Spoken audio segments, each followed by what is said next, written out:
After the horrors of yesterday night, I tried to get at least some rest in the early morning hours, but laid wide awake. At around 10, when the sun was already high in the sky, Dale came knocking on my door. He greeted me with a forced smile, obviously trying to appear confident. He looked like he hadn't gotten a wink of sleep either. "Are you ready?" he asked softly. I swallowed and bit my lip. "I don't want to do this," I confessed. "I know," Dale muttered. I remember thinking there was something off about him, as if he was quarreling or struggling with himself. The frown on his face looked deeply conflicted. Ever since I arrived here, I found it hard to trust anyone in this home. For all I know, it's like Bridget said. They could most certainly sell me out. I'm not even sure if it was smart to trust her. Then again, while trying to kill Warren was not successful, I'm glad I tried. For a very short moment, I had been certain he was dead, and those were some of the happiest few seconds of my life. I still hoped Dale would remain honest with me, though. Up to that point, he had not really given me any indication that he wouldn't. I straightened up and got out of bed. Dale nodded at me and held open the door. I grabbed the revolver and fixed the locket around my neck. "He's in the kitchen," Dale uttered. I followed him downstairs. My heart was pounding in my chest, and my stomach felt uncomfortably light, almost as if I was drunk on nervousness. Bridget, Dean, Rick, and Betty were standing in the living room. The red-haired woman shot me an apologetic glance. "Watch what you say," she whispered as I passed her. "Be careful." I nodded and proceeded to lean around the corner to peer into the kitchen, and there was Mitchell, sitting at the table, a plate and a glass of milk in front of him. Why did he look like Mitchell? The same broad frame, the same dark brown hair, the same large face. A terrible thought crossed my mind. It took all my strength to swallow my apprehension and set foot into the small room. The second I entered, his head jerked around and his eyes fixated on me. I quickly glanced back at Dale, who was standing right behind me. He made a half-hearted attempt at a reassuring smile. I bit my lip and stepped forth. Not Mitchell didn't budge when I approached. He remained seated, waiting for me to pull out a chair and sit down across from him. For a few seconds I held my breath, not daring to break his gaze, not daring to say a word. I watched as he took the piece of bread on his plate and slowly tore off a piece of it. He dropped the smaller piece and continued to have in the remaining part, all while glaring at me with narrowed eyes. I opened my mouth to say something, but nothing but a low cawing noise came out. I was almost relieved when he finally spoke up, that awful, unnatural voice of his making me shudder. "Do you happen to be cold, Leia?" My lips were unable to form any words. Not even a short no left my mouth. Instead, I lowered my gaze and shook my head. "Are you certain? You can tell me if you're cold, Leia." "I'm not," I breathed. A sardonic smile crossed his lips. "Strange. I could have sworn I saw you tremble just now." Another pause followed. Warren grabbed one of the bread pieces and slowly brought it up to his mouth, letting it vanish behind a row of black teeth. I realized that I had never actually seen him take in any food before. He immediately picked up another piece and carefully tore it in half. "Is Mitchell all right?" I managed to ask, my breath shaking. "I can take on the forms of those who are alive, just as easily as of those who have deceased." "Is Mitchell all right?" I repeated. Warren looked up from his plate. "He is." I swallowed hard. "I would like it better if you weren't using his form." Not Mitchell raised his eyebrows, before slowly his face began to contort. His jaw cracked as his mouth stretched almost all the way up to his ears, baring his ashen teeth. Saliva instantly began to run down his chin. His eyes grew smaller and more narrow, until they were nothing but thin, menacing slits. His fingers started to stretch, growing longer, slimmer, his nails growing pointed and sharp, until they resembled claws more than hands. The dark hair I knew so well from my coworker and friend took on a ghostly white color. His skin had become so pale and ashen, I was certain I could see the veins pulsing underneath. Once again, his clothing slackened as it adopted to his lean, starved body. I think I can by now fathom his appearance a little clearer. He looks sort of like these modern artworks depicting skinwalkers. Just more human, but by no means any less predatory. I took a deep breath, trying my best not to seem frightened. It was almost impossible, though. I felt my hair stand more on end with every second that I held his gaze. "Are you mad at me?" I finally managed to press out. Warren shook his head. "It was not your fault that you attacked me. You were coerced into doing it after all. You are delightfully trusting. It is endearing, really. But you have to stop listening to dumb people. Too bad that trait has never acted in your favor before." The way he spoke to me made me shiver. Every word he said was drawn out, slow and deliberate. "Is there anything you wanted to tell me, or—" Warren shot me a thin smile. "There it is. I would like to know just what it is that you are doing here. You do not belong here. Not with these greedy, gullible, treacherous people. They are just waiting to throw you under the bus, you know." I gulped, reaching up to grab at my locket. I had placed the revolver in my lap, its weight reassuringly pressing down onto my thighs. "Stop being so immature," Warren told me. "Take that locket off. Will you?" "I don't want to," I replied, wrapping my fingers around it even tighter. "Why would I believe you of all people?" I added. "I admit, I was not always upfront with my intentions towards you. Still, I do believe to be the lesser evil," he replied. "I don't think so," I hissed. I wasn't even sure what he meant, to be honest. But I didn't want to listen to him either. "What a shame." He regarded me with an unreadable expression. Or maybe it was just his twisted face that made it come off that way. "You should still listen to what I have to say, though." I averted my eyes, nodding for him to go ahead. "I fancy a wager." I couldn't help but immediately look up at him, growing attentive at these words.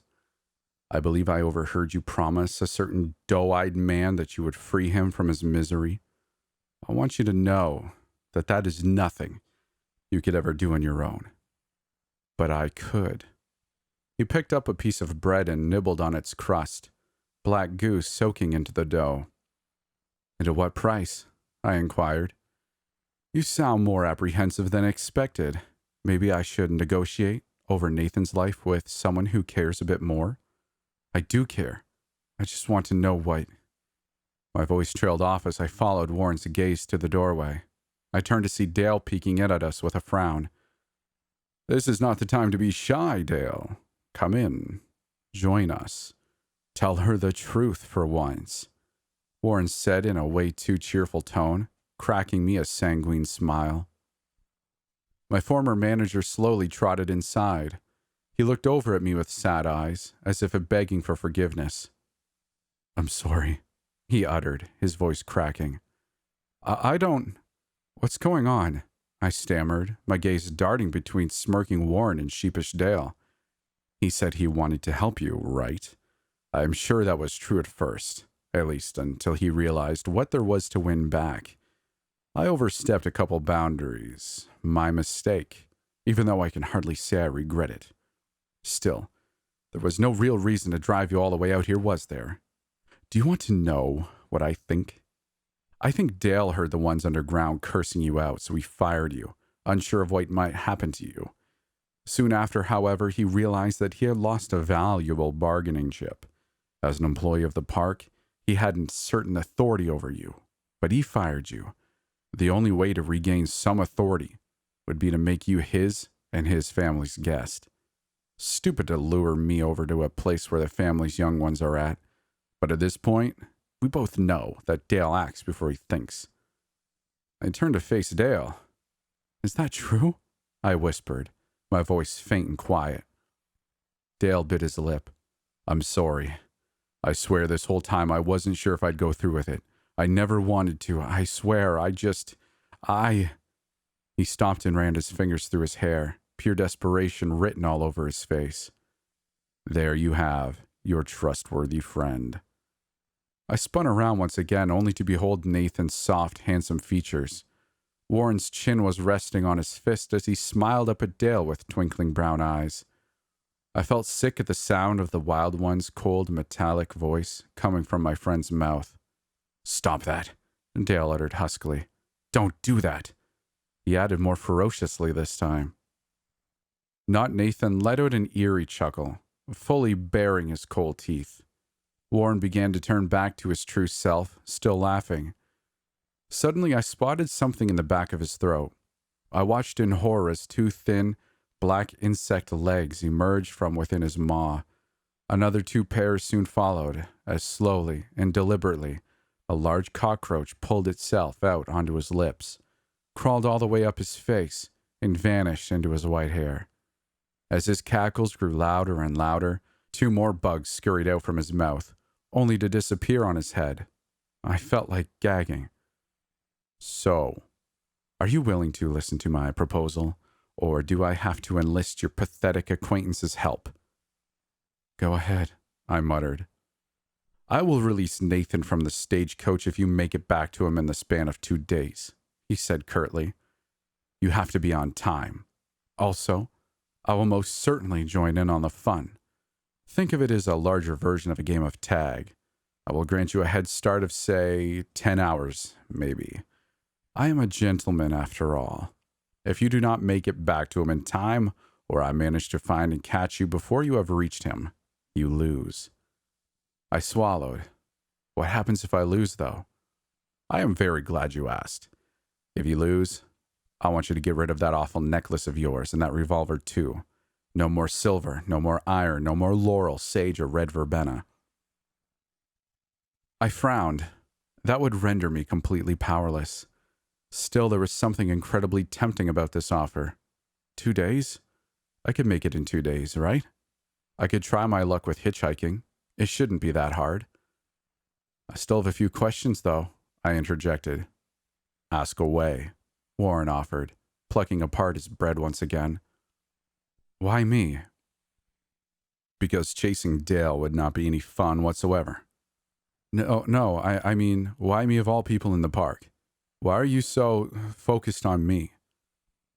Warren didn't respond. He just smiled dryly and shoved a tiny piece of bread into his mouth. That's when I noticed something. 3 cockroaches had crept out of his mouth. There were 3 bullet holes in his chest.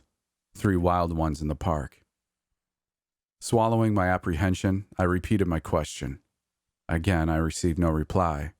I asked again, and Warren shot me a displeased look, yet opened his mouth and answered. "You stayed in the park on your own accord. No one ever forced you, and I am sure you were not in a beggar's position. Admit it. You found it exciting. You must have felt it too. I know you did." "So did the others. What's your point?" I inquired. Warren leaned a bit forward. "My point is I really like you. The others are all right, mostly, but I like you most of all." The way he said this made me shiver. This answer was elusive, and I can't claim I really understood it, but it felt so wrong. I didn't actually want to know more, but I just had to ask. "What happened when you were alone in the restroom with me?" No response. He merely sat and stared at his plate. I did the same as earlier and repeated the question twice. I wish I hadn't. "You were unconscious. I took your backpack and poured out what was in it onto the floor. Then I collected the things that I could touch without getting hurt and put them back inside. Then I opened your mouth. It was difficult since you weren't awake, but that's enough," I muttered. I didn't want to hear any more of this. At least that confirmed my suspicions. Why is it that the other not-actors have to hate Laurel too? Because it is the one that hurts the most. Another elusive response. Admittedly, this one was a bit more useful. "Have you made up your mind?" Warren inquired. I could sense that his patience was wearing thin. Instead of asking what the number 3 meant to him, I nodded. There's one more thing, though. You're expecting me to play for Nathan's sake alone, but if I lose, I have to let go of everything that protects me. If I win, I want my humanity back as well. I want you to stop whatever weird crap you've started doing to my body. Is that clear? Warren chuckled. Certainly. I thought that was just common sense. Don't pretend. You wanted to screw me over. I got up from my seat. I'm not going to lose any time. I'm getting my stuff, and then we're getting started. I shot Dale, who had been standing quietly in the corner of the kitchen up to that point, a short, void glance. He looked back at me with tear-filled eyes. I merely shook my head and went upstairs to grab my belongings. When I had gathered everything, of course including the locket and the revolver, I passed Dale's family once again in the kitchen. Warren was still sitting at the table, watching me with what I assumed to be amusement. The wager is on then, I told him firmly, hiding my sweaty palms in my pockets. See you soon, he said in a menacingly tranquil tone. Screw you, I hissed, marching out the back door. It was high noon when I left. I had first made my way out of the neighborhood of Dale's family home and wandered alongside the road for a little bit. I had stopped near the edge of the woods adjacent to it and had just pulled out my cell phone to check my position. There had to be some way I could get home. I figured I would just need to find the right route. Suddenly, I felt a tug on my shirt. I looked down and almost jumped in shock when I laid my eyes on her. Right next to me stood a little girl, barefoot and in a simple light pink dress. If it hadn't been for her head being that of a rabbit, but the size of that of a child, I would have never thought there to be anything off about her. Hello, the rabbit-headed girl greeted me. It took me a while to calm down from my initial shock. Hi, I muttered, mouth still agape. You're the one they're all looking for, she said. Where are you going? I need to, I have to get back to the park. My voice trailed off, losing itself in incoherent stammerings. I can help you. I know a shortcut, she said, clutching my fingers with her tiny hand. I was suspicious at first, very much so, in fact. That was until she explained that she harbored a deep resentment towards the Wild Ones. Especially not Warren. I followed him here, you know. He's a dingus. I chuckled a bit. I figured, what the hell. Maybe this is another instance of me being too naive. Right now, we're sitting in the woods taking a break from walking. She says it's okay, because once we reach the shortcut, we'll be at the park in no time. I've yet to ask why she hates Warren so much, but I do think I can trust her. It feels right somehow. Plus, in the short time we have spent together so far, the little cutie hasn't once asked me for my name. I think that's a good sign. I can't believe I'm actually doing this.